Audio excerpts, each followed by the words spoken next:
original flight was scheduled for February 26th. I arrived at the airport 3 hours early, presented my passport at the Korean Airlines ticketing counter, and they said, "We need your e-visa."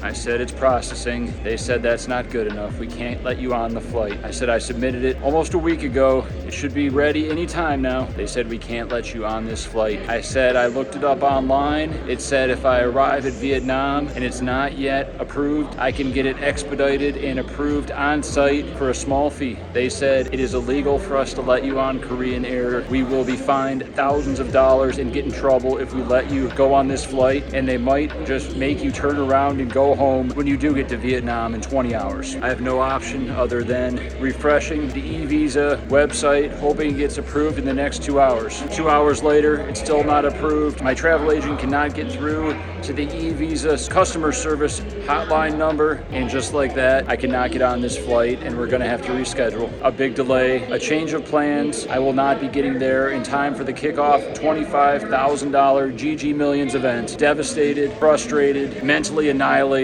No soup for me. Let's go with plan B. On the way to the airport again, 3 days later, same flight. We're arriving there 6 hours early, just in case. You never know, better safe than sorry. We now have the e-visa, and I even have a physical copy of it, just in case. Not stressed at all, not breaking out in hives or a rash or something, right? Here.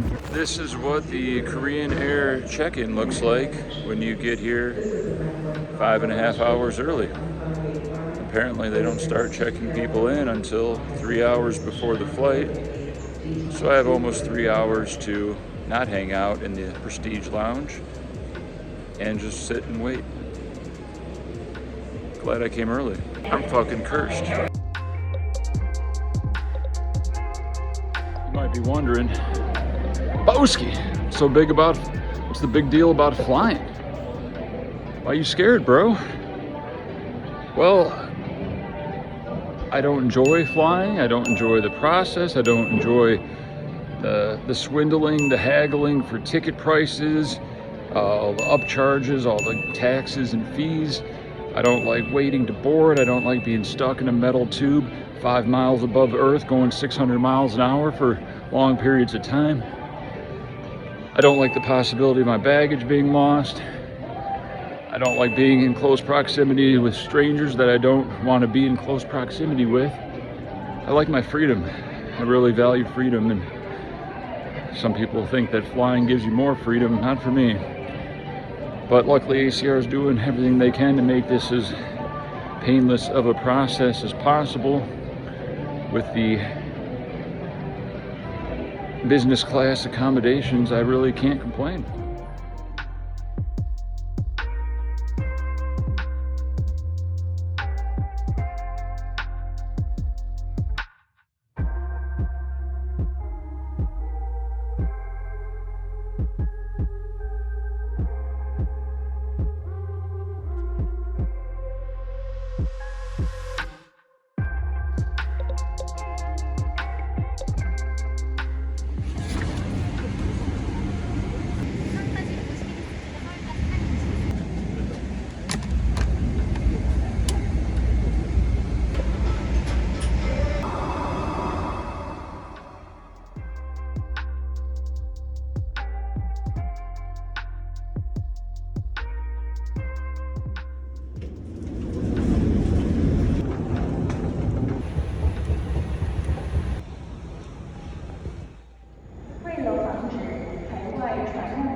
I've seen every Black Mirror episode, and this is what I imagine it to be.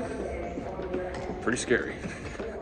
You might be thinking, Boski, why are you at the airport? You hate traveling. Well, that is correct, but an opportunity arose right around the first of the year. Phil Nagy came up with the great idea of sending 2 pros to play some high roller tournaments in Vietnam. 12 pros on the ACR team roster, so he proposed a competition. Battle of endurance, creativity, heads-up poker knowledge and play, ability to engage others on social media, ability to grind micros for 12 plus hours a day for 30 days straight.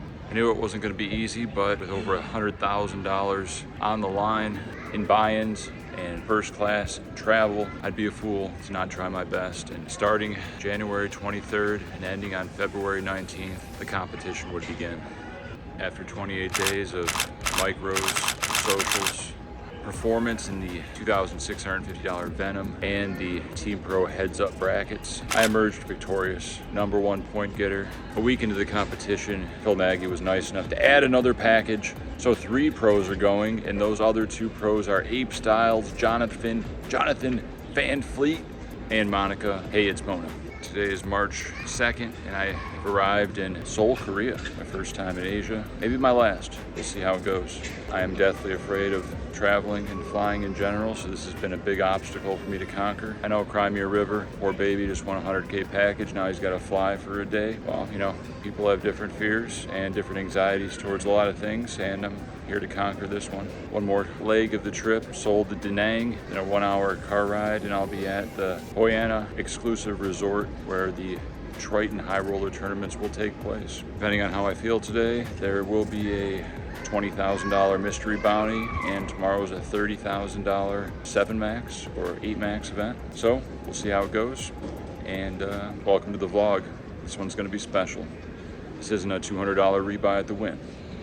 We're moving on up.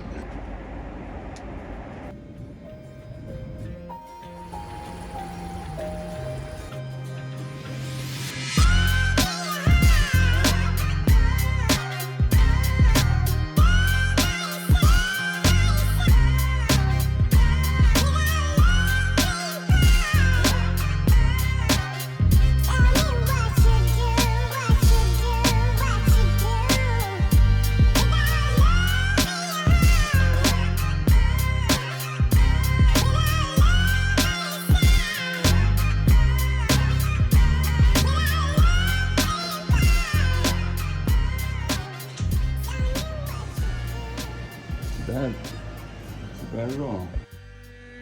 We have arrived in Vietnam. 30 hours of total travel from the time I got to the airport 5 hours early to now. And we're ready to hop in a $20,000 mystery bounty. That's right, USD. We're trying to bring home 6 figures. My Hendon mob is at 990,000, so any min cash will put us over that million mark.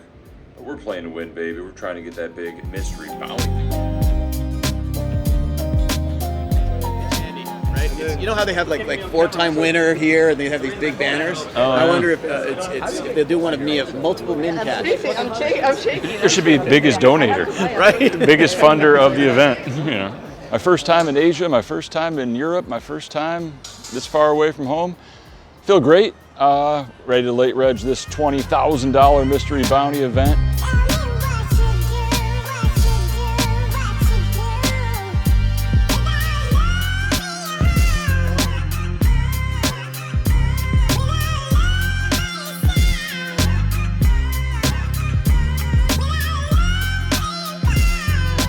Our film crew is on location, great staff.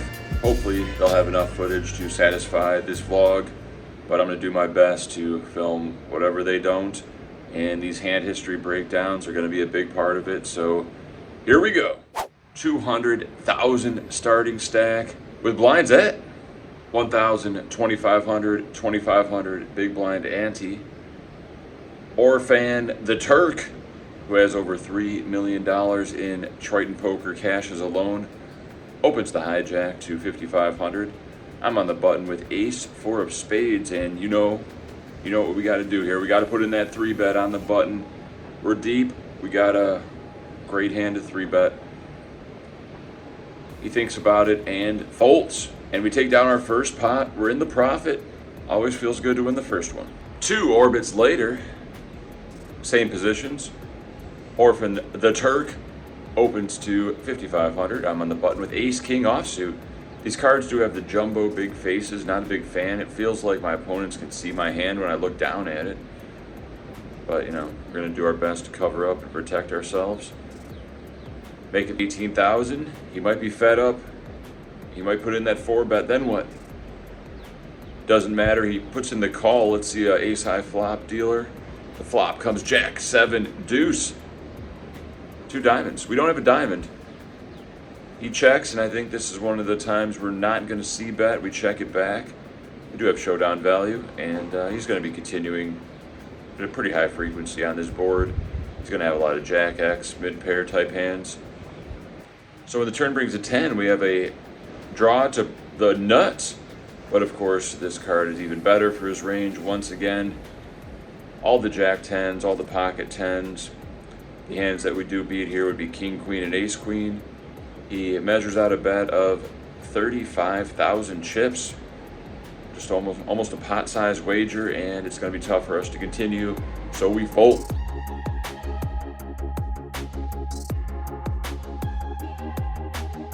With a $3,000 big blind ante, out of the gun +1 opens to 7K. Michael Souza on my right is in the small blind. He puts in the call, and we have Jack 10 of spades in the big blind. Is this a great 3-bet squeeze spot? I think it is, but I chicken out and just put in the call. The flop comes King 8-5, King of spades, 8-5 of hearts. Check to the raiser, who bets 10,000. Souza folds the small blind, and Jack high, probably not the best candidate to call, but I think it's a pretty damn good candidate to check raise. The 8 and 5 are going to hit us harder, even though he has the ace-king advantage here. And we got the backdoor straight draws and spades, so I make it 30,000 to go. He thinks about it and puts in the fold. Take down another nice pot. If you like these Triton Vietnam vlogs, you are going to love the full-length, 1-hour Triton Vietnam documentary that showcases the journey the ACR pros and ACR Stormer Weasel went on. You won't believe what happens in Vietnam. Expert, world-class editing, non-stop action, live vicariously through us as we show you what it's like to travel across the world and compete in high-stakes tournaments. Shout out to ACR for doing this competition. We do appreciate this opportunity, once in a lifetime, living like a high roller, first class all the way. 3K big blind folds to Orphan on the button, makes it 8,000. I'm in the big blind with pocket 9s. He has about 140 to start the hand. We're at about 250. I think a 3-bet is mandatory here. I make it 30,000 to go with the intention of calling a jam. These guys are here to gamble. They didn't come to Vietnam to knit it up. But he folds, and we take down another small pot. Confidence is high. Dragon pots feels good in a 20K.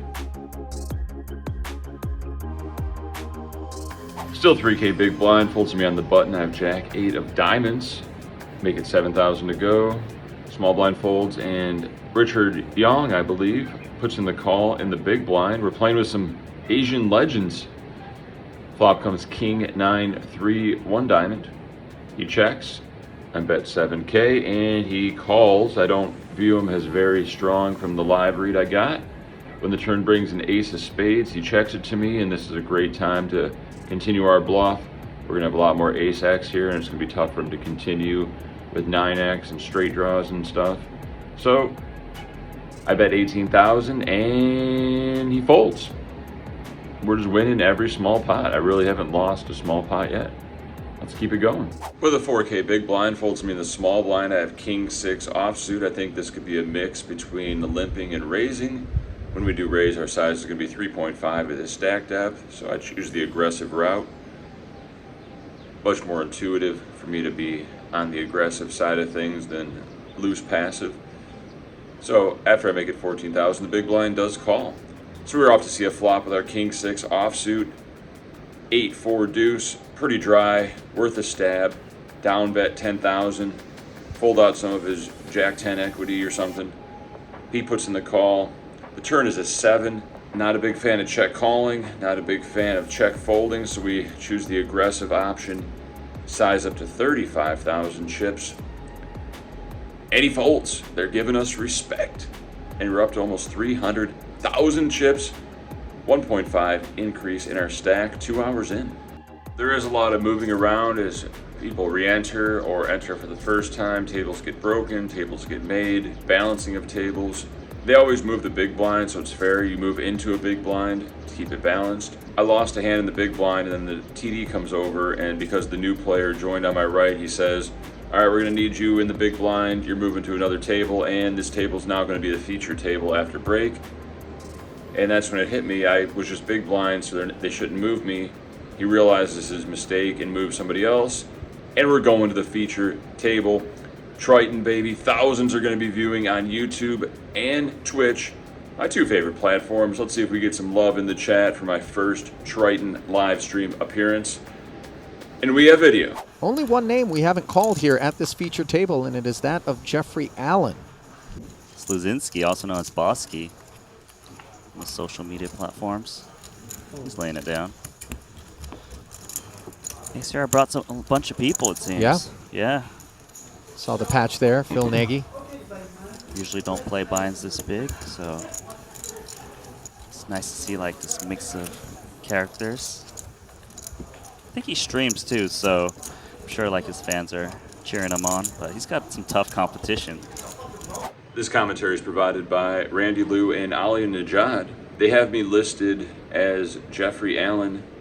My legal name is Jeffrey Allen Sluzinski. As most of you know, Boski is just my nickname that I got in college that I've just gone by for 20 years. So the chat was pretty shook that my real last name is not Boski. But here we are.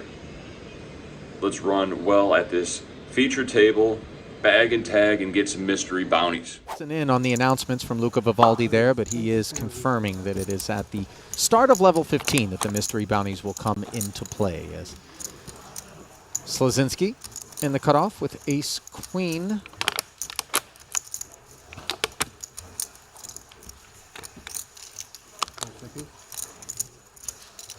Owen. Just rip it in. Wow. 20 blinds. Interesting. Try to make people think you're gambling it up. Maybe it'll splash around. It's interesting. 2 queens for Andy Kim. Yeah, that's going to be a very easy call for him. Kiatley's got an ace in the muck. Finds its way there easily. The bigger point to be made, of course, is the fact that that's one less ace available to Sluzinski. Ace of spades, baby. Who obviously hates having the queen of diamonds shared. Use my one time. Just one time. Use your one time. A little early, but why not?